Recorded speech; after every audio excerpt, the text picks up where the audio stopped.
Steven Spielberg says this is his final movie in his Alien trilogy. It feels like a Steven Spielberg movie. It's very well paced. It's very adventurous. This movie is kind of on the long side, but it didn't feel long at all. Like I was locked in the whole time. Emily Blunt was given the choice to speak the alien language or have it done by AI. Chose to do it herself. Whoa! All right, so that was her doing the. That was her. Whoa! Yeah. She did a really good job. That was cool. I think the story is good, but I think it does fall apart a little bit at the end. This kind of feels like a very long-winded way for Steven Spielberg to tell us to be more empathetic and to listen to each other. Hey man, you like and subscribe yet? Nah, not yet, man. It'd be a lot cooler if you did.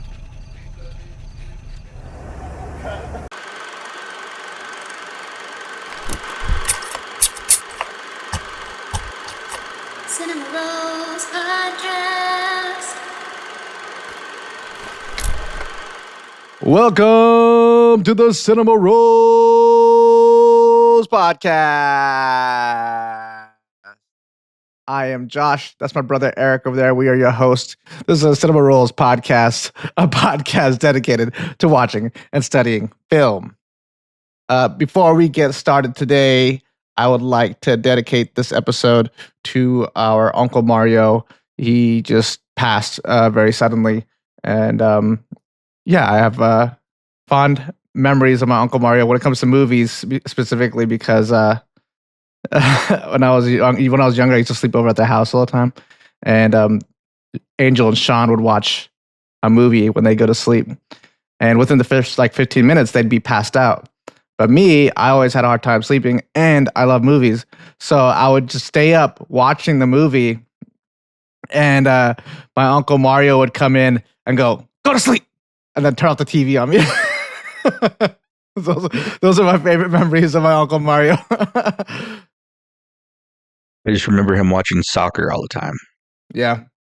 With that out of the way, let's go ahead and jump right into it. Today, we are discussing and reviewing Disclosure Day. Came out this year, 2026. It's rated PG-13, has a runtime of 2 hours and 25 minutes. It's directed by Steven Spielberg. It's written by David Koepp and Steven Spielberg. And it stars Emily Blunt, Josh O'Connor, and Colin Firth. I think it's David Koepp. The same guy that did Spider-Man. How do you say it? Koepp, I think. Oh, we don't pronounce that. I heard other people saying it in interviews and stuff. So I think it's... Sorry, Koepp. Yeah. Not quote. Koepp. You want to tell them what the movie's about? It's about a man and a woman. The day that gets disclosed. That's, kind of cross guy. He was like a hacker, right? He stole a bunch of information from the government. Yeah. And he's on the run. The movie starts out fast, you're already in the middle of the story. It's like a cold open. Which is, so he's on the run. He has this information. And then the other character, Emily Blunt's character, she is a meteorologist that suddenly gets this ability to understand all languages. It seems that these two have some kind of connection, and there's this. It's not a government entity, right? It's not like the CIA, but it's this. It's like a private. Yeah, it's like a private thing that was entrusted with this information and a bunch of other secrets and stuff that even the government isn't allowed to know. Yeah, but they're after him. They're trying to stop them from disclosing this information. So yes, that's it. That's yes. And with that, what'd you think about the movie? I liked it. I thought it was really fun. Like I said, it starts off crazy right off the bat. So you're in it as soon as the movie starts. It's good. I liked the characters. Thought it was interesting. Because the two main characters have different abilities. Right. I thought it was interesting how they wrote that in and how they used that to find each other and why they were given those abilities. Yeah. That Colman Domingo's character was pretty cool. Yeah. And yeah, it was just a very good movie. Cinematography is great. The score is awesome. Yep. Yeah, everyone was just doing like their best work in this movie. So I Yeah. think it's good. Yeah. I would agree with that last statement for sure. I feel Yeah. like everybody was firing off, It's Steven Spielberg. It feels like a Steven Spielberg movie. It's very well paced.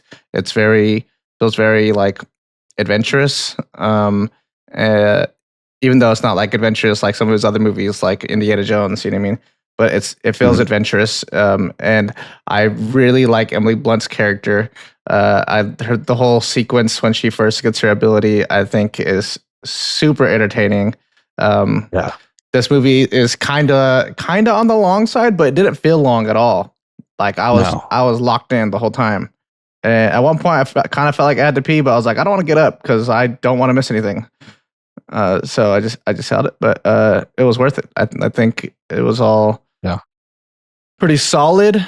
I like the cinematography. I like it. It's kind of similar to Spielberg's other cinematography. A lot of at least when it comes to like the movie AI and Ready Player One. Yeah, so it's an ET, right? There's a lot of lens flares. They have has a lot of lens flares. Yeah. He was flaring all over the place. Like as soon as it starts, just like bam, bam, bam, bam, right? I was trying to figure out why so many lens flares. Also, a lot of reflections are being used in this movie. I'm assuming the reflections are there because he wants us to look back at ourselves. I'm assuming the lens flares are all just kind of supposed to be aligned with the kind of feeling and theme of being abducted. I don't know. That's my assumption. There's a lot of lens flares. It's like sometimes too much. Yeah, I think the story is good, but I think it does fall apart a little bit at the end, just because you're like on this crazy like fast paced adventure, and finally gets to the climax, disclosure day, and yeah, the videos and stuff at the end are great. Like they're like the CGI is awesome. It's cool to see all the little aliens and shit. But like we kind of already saw it a little bit when he first showed it to her. So like it wasn't that surprising when you saw it. Like the rest of the people in the world and that film world are all shocked, right? It's their first time seeing it. But for us, we saw it already. You know what I mean? The surprise was already kind of revealed to us. So like it doesn't hit as hard as you think it would. And then I'm like, okay, well, maybe the saving grace is going to be some kind of like mind altering advice that this alien's going to give to us. You know, the alien gives their words and they're just like, listen, and then it ends. Right. But, and so like this kind of feels like a very long winded way for Steven Spielberg to tell us to be more empathetic and to listen to each other. Which is cool. Good message. I agree. But I don't know. I feel like I was left wanting something more, you know? So yeah, it was, but I mean, that's my only gripe. I feel like it's kind of a big gripe because I feel like the ending is supposed to be the best part, you know, like the climax is supposed to be the best part of the movie. Yeah. But everything else is amazing, you know? John Williams' score is awesome. It feels like a John Williams score. It very, very much feels like an old Spielberg blockbuster movie. Yeah. And that was cool. It felt very nostalgic watching it. But yeah, overall I liked it. Even though my gripe is kind of a big gripe, I liked it. I thought it was good. Cool. I feel like I want to say more, but I guess I'll wait till final thoughts. Okay. Right. You want to get into ratings? Yeah. What would you rate this film? Yeah, I'm going to give Disclosure Day an 8 out of 10. Nice. Very nice. That's good. What about you? I hadn't really thought about it, but I think I was gonna go with an 8 as well, to be quite honest. I feel like I can't give it anything lower than that because everything else is really good. I feel like it would have been like a 9 or a 10 for me, even if the ending was a little bit more solid. Yeah, it kind of feels like I kind of felt the same way with what was that that Frankenstein movie we watched, The Bride, right? Oh yeah. I kind of felt the same way with The Bride, right? Like, it was doing a lot of really cool things, and I was just waiting to receive its awesome message to me. Like, please give me your wisdom, you know? And then it was just like wasn't there, you know? Like, right. But so if it had I don't know, had the aliens, I think maybe not been revealed halfway through the movie and like been revealed at the end, and we would have been shocked with the rest of the people that were being shocked watching it on their phones and stuff. I think it would have been a little cooler. And even the advice at the end, even though it wasn't like super brilliant or astounding or profound, it would still be really cool because the aliens were enough of a shock factor to really, you know, give it a solid punch at the end. But yeah. So 8. Cool. Cool. All right. Now is that part of the show where Eric gets to tell you fun facts and I get to sit back and relax. Fun facts with Eric. All right. So, first, Steven Spielberg says this is his final movie in his Alien trilogy, not counting War of the Worlds or Indiana Jones and the Kingdom of the Crystal Skull. Nice. I need to. Are you going to reveal what those 3 other movies are to the trilogy? You don't know? I know. And if you don't know, I can tell you. Close Encounters, E.T., and then E.T., right? And Disclosure Day. But I haven't seen Close Encounters, so I feel like kind of sad about that. I haven't either. Let's put it in the bucket. Yeah. But yeah, that's one I've been meaning to see. I think I might actually own it. I just haven't watched it yet. But yeah, they're not like actually like connected in any way. It's not like in the same like world or anything, but there's his like alien movies. And he also says that Close Encounters is not science fiction, but science speculation. Okay. Spielberg first became interested in the idea of alien life after his dad woke him up in the middle of the night to watch a meteor shower. That's cool. Yeah. I could see how that would be kind of life altering. I saw Yeah. one time I saw this giant shooting star when I was like in 3rd grade. Was it 3rd grade? 6th grade maybe? It was, you know how in Colorado you go to outdoor lab? Yeah. I was in outdoor lab, so I was in the middle of the mountains, and like I saw this massive like shooting star, and it blew up like halfway through the sky. It's a core memory for me. That's cool. So I get it, Spielberg. It's probably just like debris from a satellite or something. Who knows? Or is an alien spacecraft and they blew up? You know, I don't fucking know. This is Spielberg's 34th film and 30th collaboration with John Williams. Only 3rd. Williams was retired, but Spielberg convinced him by asking him if he'd like to make it an even 30. Nice. You said 30th film? 30th film with John Williams. Okay, I thought you said 3rd. I was like, wow, only 3? And I was like, I could have sworn there was more than that. Nice. That's 30th, cool. Yes. Emily Blunt was given the choice to speak the alien language or have it done by AI. She chose to do it herself. Oh yeah, and was told to make it sound mathematic, like Morse code.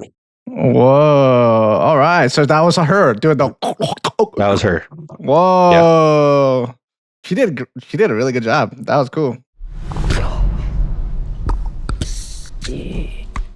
She also spent months learning both Korean and Russian. Nice. Yeah, she's I don't know either languages, but to me she seemed like she spoke it pretty well for a random white lady. Yeah. Spielberg wrote the story in his notes app on his iPad. He does this because he can no longer read his own handwriting. He can't read his own handwriting? Yeah, he says it's gotten pretty bad. Like it was bad, but now that he's gotten older, it's even worse, and he can't even read it himself. Dang, why doesn't he just try harder when he writes? Just focus for a second, bro. Like, lock in, brother. Spielberg had the idea of the movie in 2017 after the footage of the Tic Tac was released. Nice. Yeah, that's a crazy piece of footage. Yeah. And last fact I have here, the farmhouse was built to have a car crash through it multiple times. Oh, okay. Yeah, when I saw that scene, I was like, dang, that's got to be like one of those things where you like can only do it once or twice and then that's it. Yeah. But 3 times is pretty solid. That's it. Fun facts. Nice. Very nice. That's some well-gathered facts for a new movie. Yeah, and I honestly didn't have a whole lot of time to do it either. Nice. Good work. Yeah. Well, let's move right into recommendations. Do you have anything to recommend? Yeah, the 2 movies that are also in the trilogy. So Nice. First, one of my favorite movies, E.T. the Extra Terrestial. Just absolutely love that movie. About a boy and his alien friend trying to get him home. Yeah. Great movie. Yeah. When they brought out the alien in the movie Disclosure Day and all the fog and stuff, it reminded me of E.T. when they're like E.T. Yeah, well, like in that little operating room where they're operating on him and stuff. And he tries to, and then he escapes when they get him to escape and shit. That's what it reminded me of. Nice. Yeah, and then the second movie is Close Encounters of the Third Kind, right? Yeah, Close Encounters of the Third Kind. Or the Fourth Kind? Yeah. The Fourth Kind, I think, is actual abduction, right? So third is seen a UFO? I don't know. I think the movie is You're right. Third Close Kind. Encounters of the Third Kind. Yeah. But yeah, I haven't seen it, so I don't have much to say about it. They do communicate with aliens through like math and music, like different tones. Nice. And then the last recommendation I have is Super 8. Oh, nice. Yeah. Right on. Alien movie, but these aliens aren't so nice in that one. Yeah. Cool beans. My first one that I have on here is The Fourth Kind. Did you ever see this movie, Eric? Yeah. This movie freaked me the fuck out, bro. Yeah. It freaked a lot of people out. Yeah, very scary alien encounter movie. If you haven't seen it, go check it out. It's pretty cool. The second movie I have on here is Arrival. This is one of my favorite movies ever of all time. Denis Villeneuve. And in this film, the aliens give one of the characters a gift, just like in Disclosure Day. So I felt like it was appropriate. And also, like I said, it's one of my favorite movies of all time. So I highly encourage people to go watch it if they've never seen it. It's great. And then the third movie I have on here is AI, because that has a lot to do with technology and God. And it, to me, it feels like it's filmed like similarly. I mean, I know they're both Spielberg, but like this movie, Disclosure Day, reminded me a lot of this movie, and then E.T., of course, and my next suggestion, which is Ready Player One. And the reason being is because, like in Ready Player One, like there's also like a enterprise, like a business on the trying to get the main character. I feel like in this movie, and maybe in other Spielberg movies as well, but the henchmen of the bad guy always feel like so like robotic. They feel like so like soulless. Like they're just like there to fill the movie, you know? Like like even when they got out to the news anchor place, the news what do they call it? The news like studio? Yeah, whatever. They're like, we need to get to the generator, right? And they're just like you know, like they're like run around the building. Like it just feels, I don't know, they just feel super robotic. And just like foot soldiers from the Turtles cartoon. Yeah. The epitome of a background character, completely soulless. I feel like they're like that in Ready Player One and in this movie as well. There you go. Those are my recommendations. Cool. Good ones. Cha. All right. we're already on the bucket pool movie, yeah? Yeah. All right, I'm excited for this one, yo. Last week, we reached into Galactus, and Galactus heralded us a movie by the name of The Devil's Backbone. Came out in 2001. It's rated R, has a runtime of 1 hour and 46 minutes, and it's directed by Guillermo del Toro, one of my favorite directors of all time. And it's written by Guillermo del Toro, Antonio Trashorras, not Trash, sorry, Trashorras, and David Muñoz, Marisa Paredes, Eduardo Noriega, and Federico Luppi. What'd you think of the movie, Eric? I enjoyed the movie. I literally just finished it. I didn't know what to expect because I had never heard of this movie until we pulled it from the bucket. But it's a good ghost story. Poster and the title, you might think it's a horror movie. It's not. It's a ghost story. I feel like Toro kind of likes these types of stories where it's not really horror, but it involves spooky things, Yeah. He likes that. And yeah, it was good. It was a nice little like revenge story, and it reminded me a lot of Crimson Peak, which is another one of his films that I liked a lot. I haven't seen it yet. Yeah, but yeah, it was good. What did you think? I liked it a lot. I didn't. I kind of figured I was gonna like it. Like I said, Guillermo del Toro is one of my favorite directors. I thought maybe it being one of his earlier films, I was like, maybe it won't be like as impressive, but it was. It was very impressive. It was very good. Yeah. The story is very poetic, and it's sad and beautiful and satisfying. The revenge story is very satisfying.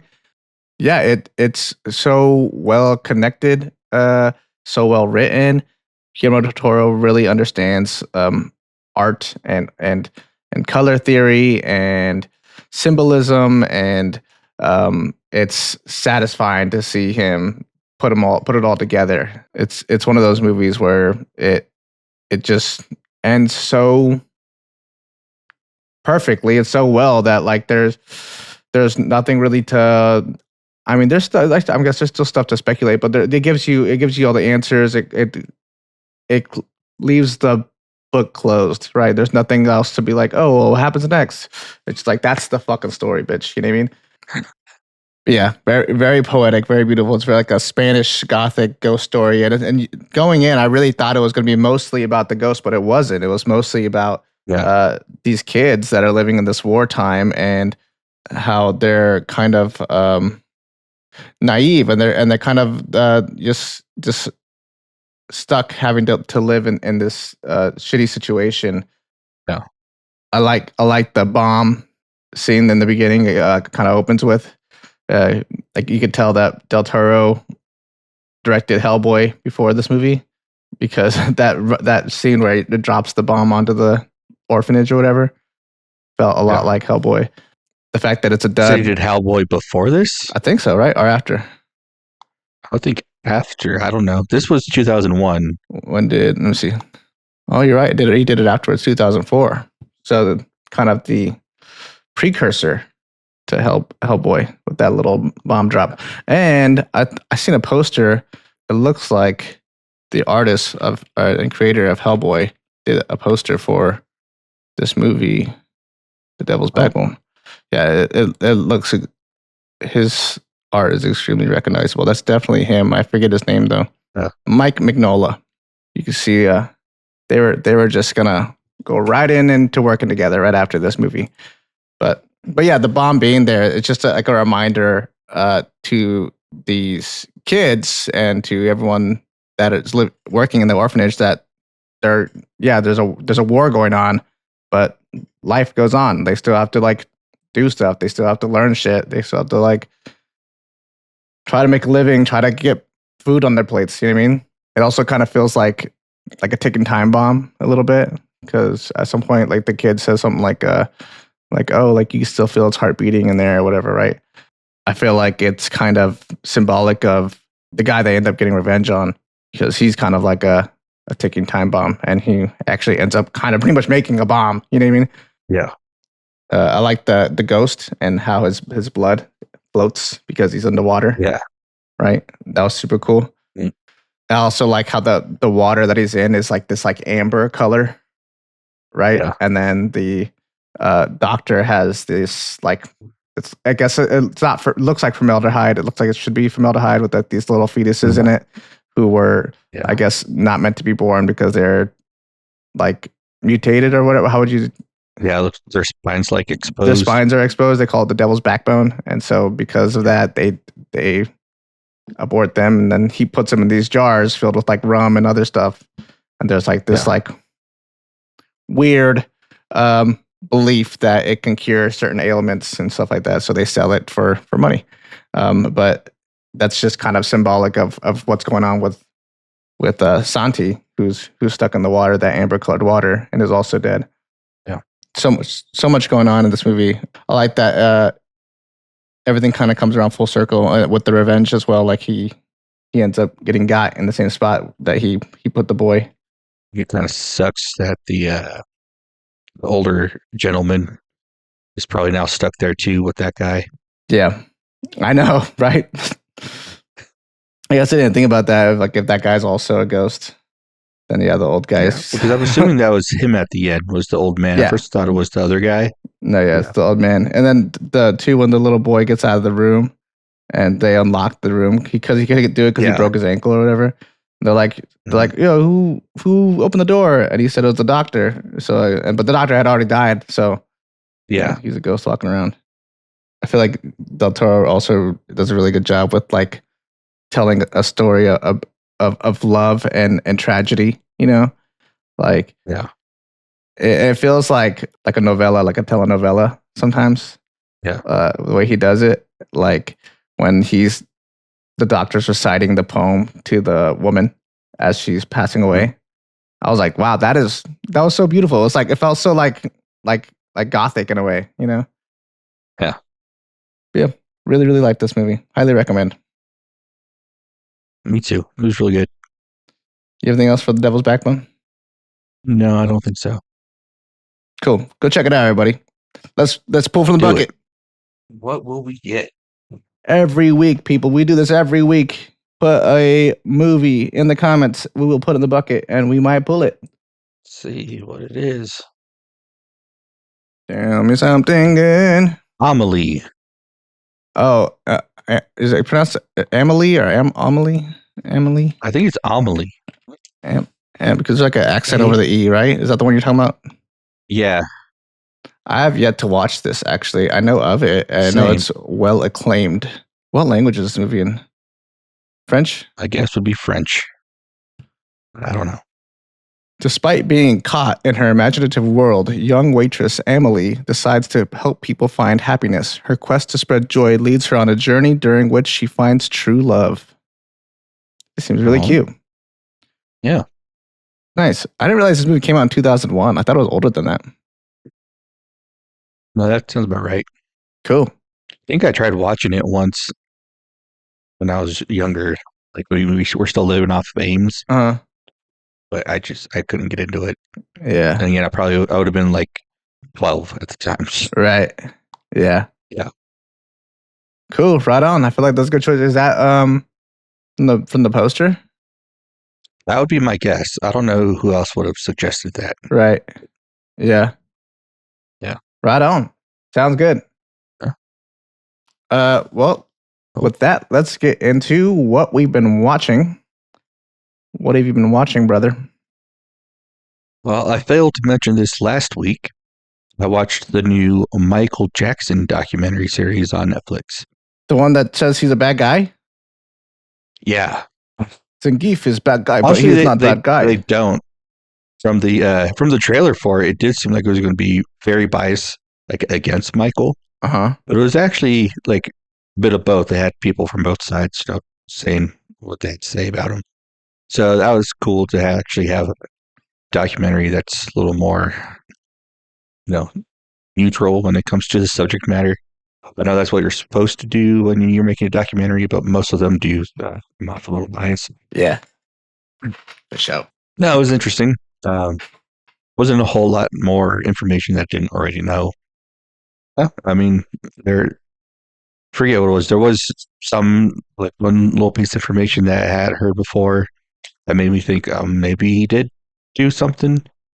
But then we came back and like another person like buttled that, and I was like, okay, like then that's like seems to be the case every time something about him comes up. It's like it's this piece of information, but then there's also this, and Yeah. you don't know which way to go. And the man's not around anymore, so there's really no way for us to know for sure unless there's anyone that has any actual evidence, any proof. I don't think we'll ever know.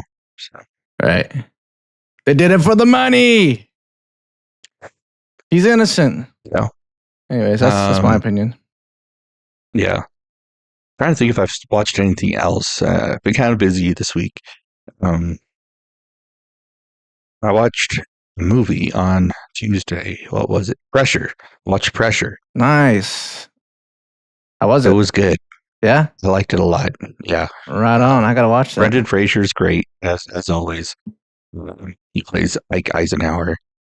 But I think the person that really stole the show, because I think it was his show, was the main actor who was forgetting the character's name. I don't know the actor's name, but he was playing the meteorologist who was going to be the one to determine whether or not they go through with D-Day. Was the guy's name James Stagg? Yes. Andrew Scott is the guy's name. But yeah, he did really good. And you really feel for his character with certain things that's going on in his personal life at the time as well. And yeah, it's good, and it's just crazy to think about having be burdened with that choice. You know, is whether or not they go through with it on that day. The men that are going over there is a good chunk of them is going to lose their lives. You know, and did lose their lives, unfortunately. But yeah, it seems like they made the right call. Yeah, as history shows. Yeah, yeah. It's stressful, yo. It's kind of it's kind of like the one deterrent I think I have when it comes to watching this movie is like I feel like I'm gonna be fucking stressed watching, even though I didn't know all this already happened. You know? Yeah, we already know the outcome. Still, it is stressful. Right? You feel the pressure. Yeah, under pressure, coming down on me. Also, I didn't know about the training exercise that they did before. That was a mess. They did a training exercise? I meant to look into it. Off San Diego or something? Or? I don't remember where it was, but they did some kind of training thing, and it did not go well. They were using live ammunition. For training? Why did they do that? There was some kind of miscommunication somewhere, and things did not go well. I meant to look into it more, but I didn't get a chance to. That's rough. Nice. I got to see this movie. It looks so good. It was really good. You should check it out. But yeah, that's all I have been watching. What about you? I watched the rest of Spider-Noir. Did you watch that? Oh yeah, I did finish that. Nice. What did you think about that? I enjoyed it. Yeah. I saw a list of how you're supposed to watch it. Like I think it's the first couple episodes you're supposed to watch in black and white, and then the next 3 in color, and then the last 2 in black and white. I think they said. Yeah. Something like that. I don't know. Yeah, I just did it all in black and white. I remember you sent it to me, and when you sent it to me, I was like, okay, I guess I'll try one of these episodes in color. And I was like, it's cool, but black and white is so much better.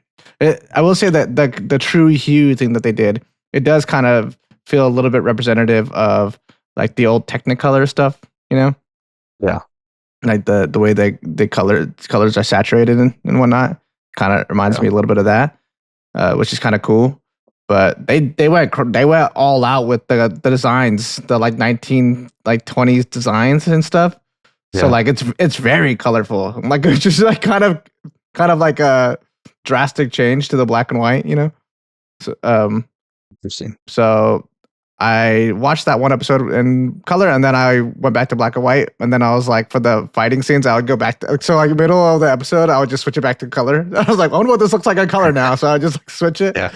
So yeah, I did that for the rest of the season, but I thought it was pretty cool. I do want to go back and watch it in color now, but as far as the show goes, I liked it a lot. I thought Nick Cage did a good job. Seems everyone is signed on for season 2. Nice. I didn't know what Cat Steele was for part of the time. I was like, like she's in love with Flint, but now she's like kissing. Do all Spider-Mans just like, have terrible choice of women, or what? What's going on, bro? Yes. Yeah, the lady sucked. I will say with this season, like I kind of wish they would have went more into detective mode. Like he's like a detective, but he doesn't do like any detective work really. Like there's you see him kind of doing something in the beginning of the first episode, and then that's it. The rest he's just kind of bumbling around. But yeah, I think it would be a lot cooler if they leaned into like the detective like aspect of it and kind of shot it more and wrote the story more like a crime detective noir, like the way I thought it was going to be. It wasn't really that, but it was still cool. Yeah.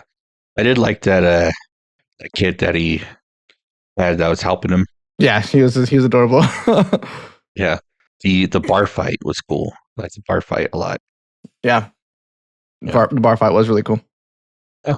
I don't know what they're going to do with season 2, but I look forward to it. Yeah. I will say Nick Cage's transatlantic accent, it gets strong in some places and it's like not strong in others. It's like it bothers me sometimes because like he'll be talking like oh yeah, no, right? And then when there's one scene where he's like, yeah, see? And I was like, whoa, where did that come from, bro? Chill, dude. What the fuck? You just got 2 transatlantic right there, dude. Did he do a heavier version of it when he was in the mask? Well, the part I'm talking about, he was just like, it was the part where he walks into like the mob boss's like house or something, and the 2 other guys are there, and he's like making fun of the guy for being theatrical. Oh yeah, right. I don't know. Also, what's his face? Something Winston. What's his name? Is his name Winston? Or am I thinking of New Girl? I think he's Winston in New Girl. His name is Winston in New Girl, right? Yeah. What's his actual name? The actor name or the character name? Character is Robbie. Robbie. Yeah. What's the actor's name? Don't remember. Lamorne Morris. Yeah. Anyways, Robbie, I think he did a really great Nick Cage impression. Yeah, he did. It was pretty good. And he did it with the transatlantic accent as well. Yeah. Yeah, I think might be my favorite character in the show. Yeah, he's awesome. All right. Other than that, I also watched some of Devil May Cry, the new season Devil May Cry. The new season? Okay. Yeah. Cool. And it's pretty cool. I like it more than the first season, actually. Nice. The soundtrack is cool. I will say, being someone that grew up in the early 2000s, all the needle drops are from like the early 2000s. And so it kind of pulls you out of the show a little bit. Because I know all the songs. So like every time I'm just like, okay, I like this one. But I'm like, oh, yeah, right. I got watching a fucking show. Right. Was it season 2 that the trailer they used? Was it Limp Bizkit, right? Yeah, Limp Bizkit, yeah. Yeah, so it's a lot of stuff like that. But there's one episode that they played is it called My Immortal by Evanescence? Oh yeah. Yeah. Yes.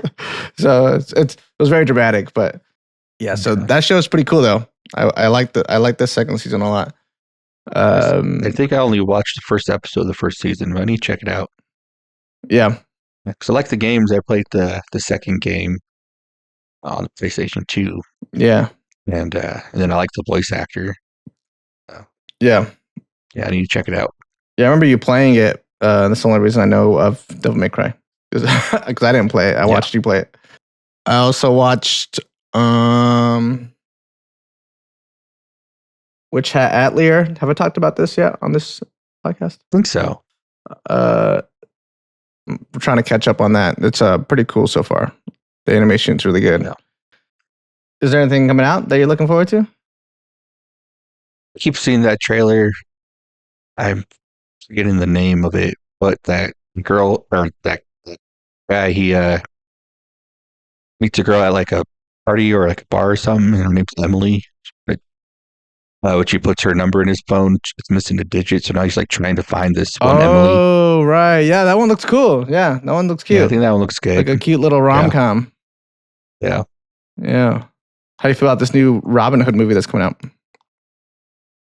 With Hugh Jackman. With Hugh Jackman, yeah. I don't know what it is with Robin Hood that I'm just not that interested in most of. I feel you on that, movies. yo. I don't think I've really watched any really Robin Hood. I think I've seen some of the Disney movie. I didn't even really watch Men in Tights. I think I've seen like one scene from Men in Tights. Men in Tights is my favorite one. Other than that, like I never saw the Kevin Costner one. I watched the one with Russell Crowe. It was okay. Yeah, I don't know. I'm just not that big into Robin Hood. I think King Arthur is better. But just never was my thing. I don't know. But I like Hugh Jackman. You might see it for him. What about that Jimmy Stewart biopic? That one I think looks good. Yeah. Yeah, I'm not even a fan of biopics, but I like this one because here's the thing: it's not about his entire life; it's about one part of his life. That's good. You can tell a story that way. It's hard to tell a story about an entire man's life. That's crazy, bro. Right. But yeah, I think it looks good, and like I said, the actor he's doing a good impression of Jim Stewart. Yeah, looks pretty good. I'm looking forward to that. There's Pixar just released another movie that they're going to put out called Gatto, about a cat. Yeah, I saw the poster, I think. My kid's probably going to love that, so I'm probably going to go see that. What about The Social Reckoning? The Social Network sequel? Yeah. How do you feel about that one? Yeah, I'll watch it. I think I watched the trailer a while back. I don't remember it, but I will watch it because I liked the first one a lot. Even though it's not David. What's his face has been recast. Mark Zuckerberg. Guy. Mark Zuckerberg. Mark Zuckerberg. Right. Yeah. I thought you were going to say it's not being directed by David Fincher. It's not? No, it was. It's not. You could tell Homeboy tried to do his best at mimicking his directive style, but it's not him. It's the guy who wrote The Social Network. He's now directing The Social Reckoning. Oh, cool. Yeah. I'm still down to see it. Same. Looks pretty cool. All right. Let's move on to final thoughts. Final thoughts. Disclosure Day. Final thoughts on Disclosure Day. Do you have anything you got to get off your chest? Not really. The scene when they've got the guy, right? Daniel, and then Emily Blunt's character, Margaret, she like goes to get him. Yeah. And they just kind of like move out of her way because she like presents herself as someone they love. I think I like the scene. I understand what they're doing with it, but I think other people are going to think that's dumb. I think people aren't going to like that. Yeah. They're going to be like, this is stupid. Why don't they stop her? Yeah. But I get what they're trying to do and what they're trying to say with the movie in general, not just that scene. I like the ending. I know you were saying you didn't care for it too much, and it's not as big of punch. It's not like this huge climactic ending that you would expect, because we are revealed there's aliens pretty early on in the movie, but I think the end, it was mostly seeing the rest of the world's reaction to the news, showing people having empathy for these creatures that we didn't even know existed. And I think the ending's kind of left vague with them just saying, listen, because this news were to be revealed and we suddenly find out that we're not alone in the universe. one, I would think and I would hope that the world will come together and unify. Hopefully, I don't know if that ever will happen or is possible. Yeah. But that's what I would hope for. And then if we were to make contact with these beings, that we would be empathetic and understanding and listen to what they have to say and any knowledge that they would have to share with us.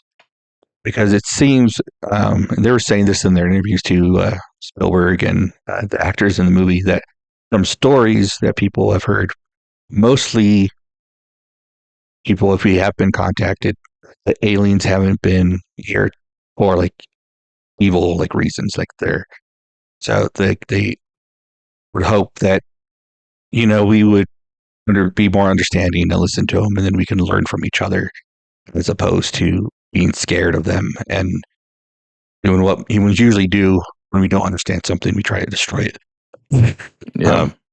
So I think that's the point in saying, listen and ending it there, because then it's up to us, if this news was real, what to do after the fact. Yeah. Yeah. I feel you. Yeah. I think I think it's probably just Spielberg's way of saying like, hey, if this happens or when this happens, let's all come together and hear him out, Yeah. But yeah, I agree. If I mean, I believe aliens are out there, and if they have in fact visited us and are visiting us or have been here in the past, obviously they didn't kill us. They probably have the knowledge and capacity to do so, and they didn't. So, I mean, right there, I think that says a lot about how much more empathetic they are than we are, So, whereas like us, we see like they probably, as far as intelligence goes, they probably view us as like chimpanzees, the way we view chimpanzees, and like what we do with our chimpanzees, we put them in zoos and lock them up and say, "Hey, let us stare at you," How do you know we're not already in a zoo? There's probably some humans in an alien zoo, They have like old tech, like Game Boys and shit. They're just like, but yeah, I agree. It feels like this whole movie was like a long roundabout way of Spielberg saying like, hey, let's be kind to each other. Let's kill each other with kindness and love each other and come together because we are one species. We are one, right? And we can only really truly evolve into better beings and better forms of our beings by being empathetic and loving one another and helping each other. And I think they say that in the movie as well, is they say something about empathy being the strongest form of evolution or something. I forget what the fuck they say. Yes, something along to that line. Yeah. And I actually really liked that scene too. When it does feel kind of like, I don't know, it feels a little bit unrealistic, but like the whole movie's kind of, I guess, unrealistic. So it's not like that crazy, I guess. But like, the reason I liked it though is because like that was obviously his way of being like, hey, we can stop violence with love. All you need is love. If we were able to look into each other's souls and see each other as human beings and see each other like for the things that we love in life and the people that love us or whatnot, rather than seeing each other as enemies, then we can find a common ground and stop the violence immediately. You know what I mean? And that's kind of what Emily Blunt does, which each person that she comes into contact with. I will say, and I've talked about this in the podcast before, it does work sometimes. You know what I mean? When people get really angry with us and they start kind of coming at us or attacking us, our first instinct is self-defense, put up walls, attack them back, But if you reverse them and you just go, hey, are you okay? Like, what's going on? Sometimes, like I said, sometimes it makes them more mad. But sometimes people will stop and be like, yeah, this thing just happened to me. My wife just left me, whatever it might be. You know what I mean? So yeah, I've seen it firsthand. It does work sometimes. And if you had the ability Emily Blunt had to actually like be empathetic on a totally like, what's the word? Like different level, I guess, like a what's the word? Telepathic level. There is a word for that when like you don't read other people's thoughts, but you can read their like feelings. Yeah. An empath. Yes. Yes, I guess. But like an empath on a like almost Professor X level of empath. You know what I mean? Where you could literally deep dive into their brains and see their souls kind of thing, you know? Yeah. Yeah. So if you're able to have that ability, for sure, I think that would actually work. And I think that goes to show about like, you know, like I think that just kind of pinpoints our just kindness, our natural kindness, and we're just innately kind people. I mean, and creatures, and it's kind of we've kind of evolved that way, so we don't kill each other off. You know what I mean? We have to be some kind of empathetic. You know? Yeah. So I think this movie does a good job of pinpointing that and kind of putting that on a frame for us to see it. You know what I mean? Yeah. I do wish we would have had more of like. I think I wish it would have been more abstract. Like I thought for a second, like Spielberg was like duping us, right? Like he was like, oh, y'all think it's aliens, but really it's like this, like it's God. It's like this oneness. It's like this, like it's not an alien. It's a cosmic matter feeling thing, you know, that connects us all, kind of thing. I don't know, some weird abstract. I thought he was gonna go really abstract with it for a second. And then when he pulled up the videos and showed her, I was like, oh, it is just aliens. Okay. Because the reason I was thinking that too was because like the animals kept staring at them and shit, you know? So I was like, oh, maybe it's like we're all connected through this weird thing, you know? Maybe it's going to be really abstract, but it was just aliens. They present as animals. Yeah. Yeah. Every time I see a cardinal now, I'm going to be like, oh, shit, it's fucking alien. Give me powers. Alien. I like when Spielberg wants something to feel magical, he like ups the bloom, you know? So like everything gets like really like bright looking, you know? He did that a lot in this movie. I like that the song that Margaret's character sings when she was a little girl is the song from Snow White. Yeah. Mm-hmm. Of the two main characters who were given these abilities by aliens, which ability would you prefer? Would you prefer to be able to understand alien language, or would you prefer to have the ability to understand all human language? I will say the alien language here on Earth with a bunch of humans, where the only really relevance it has is to math, I think is a little less bothersome. I guess, you know what I mean? Like with her power, it's overwhelming as fuck. Imagine every person you looked at, you felt like a deep connection with, and like a kindness and a love towards. Which, I mean, I hope everyone can feel that in a way, but like on the level that she does, it's just like so overwhelming, you know? That's why at some point when she's having a panic attack, she's like, I don't want to look at you. Like, I'm gonna start feeling things and shit. Like, you know, like, that's overwhelming. Do you think after the movie, like the FBI or CIA would like recruit her and just use her to interrogate people? Probably, yeah. It's fucked up. But just look at this person. Tell us whether or not they did it. Yeah. I mean, also with that too, you probably see not just everything that they like love and stuff, but you also see probably the worst parts of them as well. You know what I mean? It's like, I don't know if I want that. That sounds scary. Yeah, well, it's like when she looked at that one lady and she's like, you need to call the police. Yeah. And when she looked at her boyfriend, she's like, how dare you? Yeah. Like, yeah. Yeah. Which I did like Wyatt Russell's character. He was really funny. He was funny. Yeah. Like, he wasn't that great of a person, but he was funny. Yeah. He added some solid comedy relief to the movie. Yeah. And I like they played Daniel. This is only the second movie I've seen him in, but he played the priest in the last Knives Out movie on Netflix. Yeah, he's a good actor, bro. When I saw him in Challengers, I was like, who is this guy? This guy's solid, yo. And like, he plays like such a different character in this movie than he does in Challengers. In Challengers, he plays like this douchey guy, and he played it very well. And the fact that he's able to play this character, so like such a different character, very well as well. He's got range. He's good. Did he have the American accent in Challengers too? Yeah. He's British. He's British. All the Brits are taking all the roles. What's up with that? I saw him in interviews and he's speaking in his normal speaking voice. I was like, I would have never guessed. Not that he's British, but that his American accent would have sounded that way. It doesn't seem like the same guy. Yeah. Yeah. Maybe sometimes I think maybe that's why all the Brits are taking the roles, because like that is impressive, right? Like, especially if you're a casting director and you're like trying to look for people, and some person that comes up to you talking and like, and who knows? I know Tom Holland went to his Spider-Man thing already, or was it Tom Holland? Or I might be thinking of the guy that played Kick-Ass. What's his name? Johnson, something John. Aaron Taylor Johnson. Aaron Taylor Johnson, right? He went up to his Kick-Ass.